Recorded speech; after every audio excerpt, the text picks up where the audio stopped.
We are going to sync an iPod with all of my family's old DVDs to a Power Mac G4 Cube with the CD player. So I'm gonna take a bunch of CDs, I'm gonna put them in, I'm gonna burn them, I'm gonna connect to the iPod. But the fun thing that we're gonna do today is see if it can connect to this iPhone 5S running iOS 7.1.1. We're just gonna start setting up the iPod now, so I named it. And we're not gonna sync photos, but we're just gonna hit enter. Okay.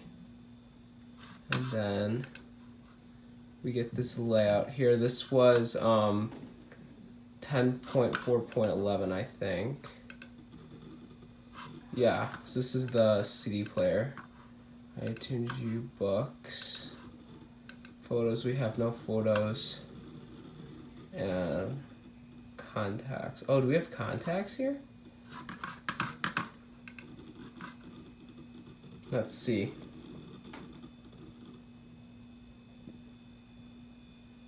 We just have one contact, so we're just gonna sync that.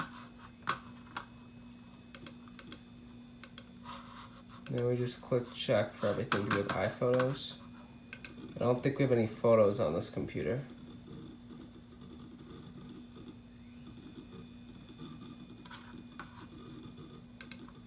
No, we do not have any photos. Okay. Yeah, so then we can just apply the changes, and then I think what's gonna happen is there's gonna be a contact that shows up here once this thing is finished syncing. This is all being done over FireWire too.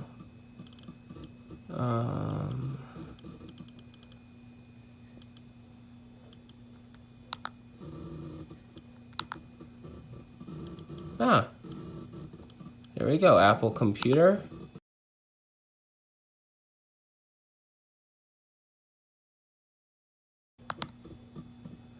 Oh my God, this is so cool. It shows all of the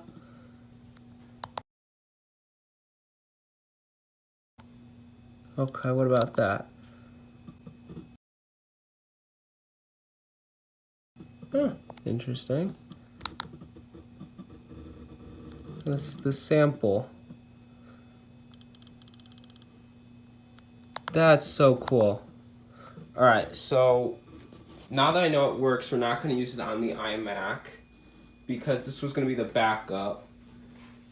But we may put some discs on here, who knows. I'm going to back up the entire drive of this thing with all the digital music into a folder. Then I'm going to put it on a flash drive, which is what this guy's in here for. And we got little USB ports on the back.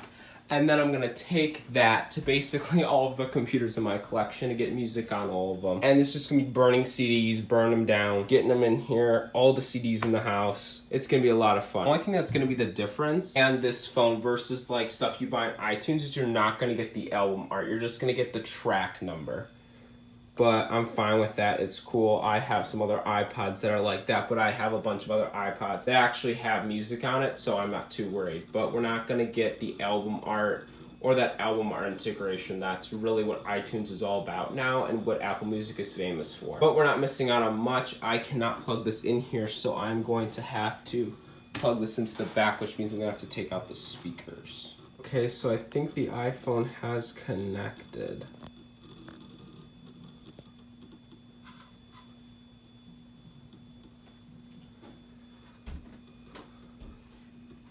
There are two photos here. Let's see what they are. I don't really know.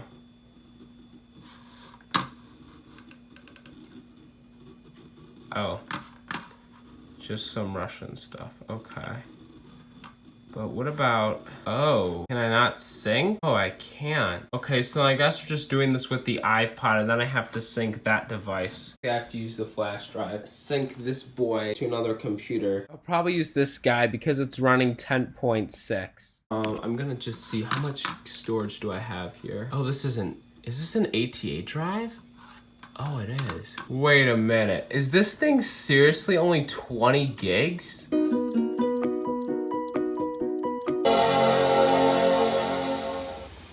And right right now we're moving some files off so I can put them in different areas, and then we're gonna get iTunes up. We're going to do the DVD transfer with all these lovely DVDs here from my parents' collection, and we're gonna put them on that flash drive and digitize them, and then we're gonna bring them over to this computer here. I didn't want to put all the DVDs on this computer because I want to make sure I know how much space I have before I do it. Currently setting up iTunes and going through the iTunes installation process.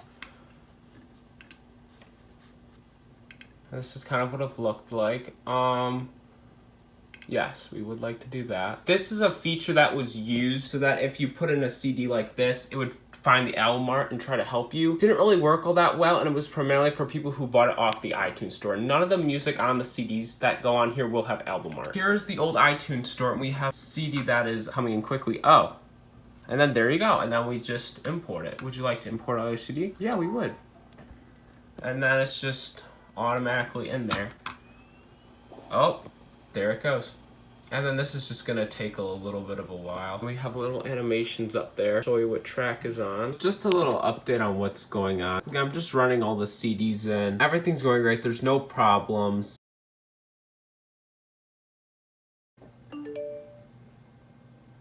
I was waiting for that. Did you hear that? That was coming from this machine right here. That apparently was the original iTunes chime for when you were done loading a CD, and that was then carried into the iPhones as a ringtone. Did not know that little Easter egg for you. One of the biggest problems is that because we're in a time where the CDs, they don't have patchers for the different song selections. It's just a running track with different marks, and those are saved here. And because of that, iTunes automatically just splits it in tracks, and then you have to go in and label every single track. And then also you can't choose what songs to import. You have to import the entire CD. I'm gonna separate the music in a bunch of playlists, and they're gonna basically function like CDs where you can shuffle that playlist, and then if you want a song from a particular artist, you go to that artist and you shuffle that playlist. It's gonna be like the easiest thing to do for this, and then when I put the songs on the flash drive in the back, we're gonna have different folders that each of the playlists is gonna be in. It could be easier, but it's not. One of the things that iTunes improved is that later on they got like recognition, and later CDs that came out had metadata that told what song it was, but most of these CDs don't. Welcome back. It took me about a few days to get this all figured out and worked out. There were some CDs that didn't work, but in the end we have this amazing 2006 white iMac, this 20-inch beauty right here. We're going to be syncing this to an iPod. This is like the kind of type of iPod that would have been out when this computer was released. It's a little bit dated, but 2005, 2006, they could have bought it a year for. I kind of like to go for like 2006, 2006, so it's like a class, but this came out when Tiger was released, so it's going to be the fastest transfer ever, and we're going to do this over FireWire 400 to get the most out of that port. Pull all of the music on here onto here. As soon as I plug that in, it's just going to boot up, and we're just going to erase and go.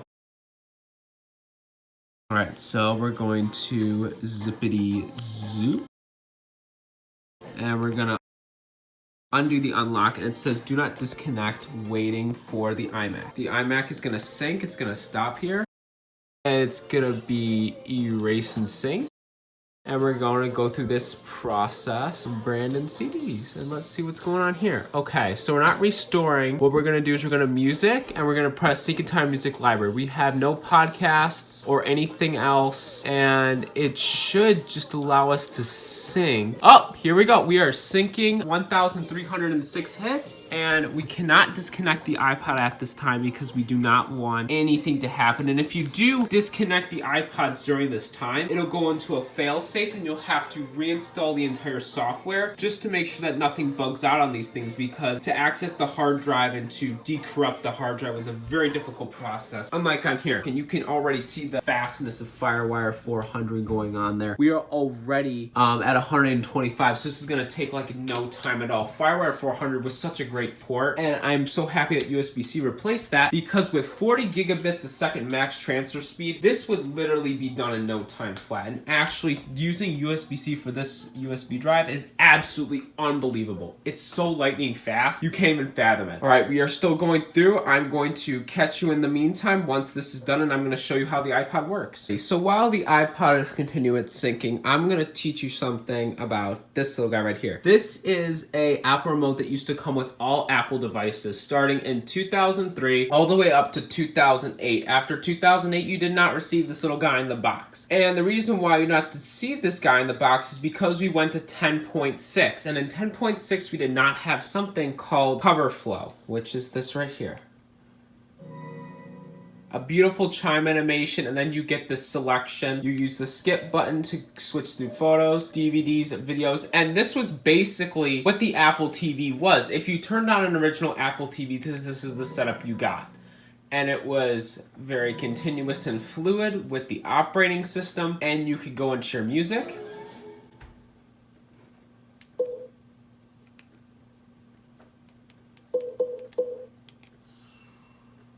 Just gonna take a minute to listen to those beautiful sounds. Videos that you might have on your device, but we're gonna go to music.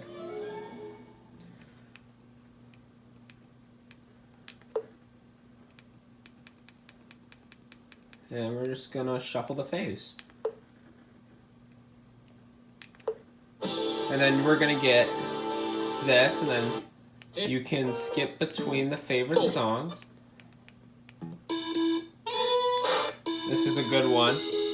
Alright, we're just gonna do that so it doesn't get copyrighted, and then the album art would appear right here. I don't have any album art to show you, and then you get this little beautiful view that you get to see while you're doing work, and then you could use the remote to do different things. You could use it to turn it up and go down the volume, and then if you hold it, it turns off the volume, and then if you press skip, I wonder how you get stars on here, because a big thing about the iPod was you could use the remote wheel to get to stars, and then you could do is that would tell the iPod, hey, you want to listen to this song more often, and then it does that for you, and it's really great. And then we're just going to go out here. So that's a little quick intro onto cover flow. It was a feature that was removed because no one really used it, and this remote my grandparents never used other than presentations. He actually never took the remote out of his MacBook Pro. He just used this one because it was always by the iMac, because us kids like to use it for DVDs. When we would watch them, we would use this to skip between tracks and stuff, and it was a very nice and handy feature if you were displaying content. But now that everything is automatically displayed when you insert the CD or flash drive, you're great.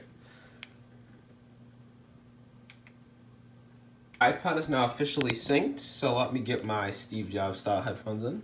And we are going to go over a few things. So first you're going to hit this, and it's going to give you this screen, okay? Right now we are playing.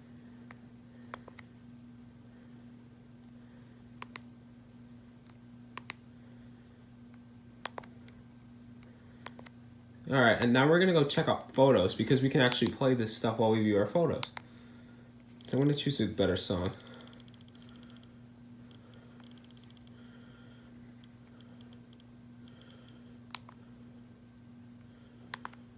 Okay. It's a pretty good song. So now that we're all synced up, where is photos? Oh, I gotta go one more menu. There we go, photos, right there. And then there we go, look at all the photos. We click on one and we get a photo, and then you could scroll through all of your photos here in a scrubber. And this is what the iPod photo was all about. It was all about this fluidity and this being able to see your photos. It was its main and primary feature, because at that time you really couldn't see photos and take them with you, and this was like the first device that could do it. It was so great to finally sync this iPod. Right now we are using quite a lot of storage space actually. We're using 10 gigs for all the songs and the photos. Wow, we had a lot of fun here today. We got some songs on here, and now I can take this iPod wherever I go and be little retro man.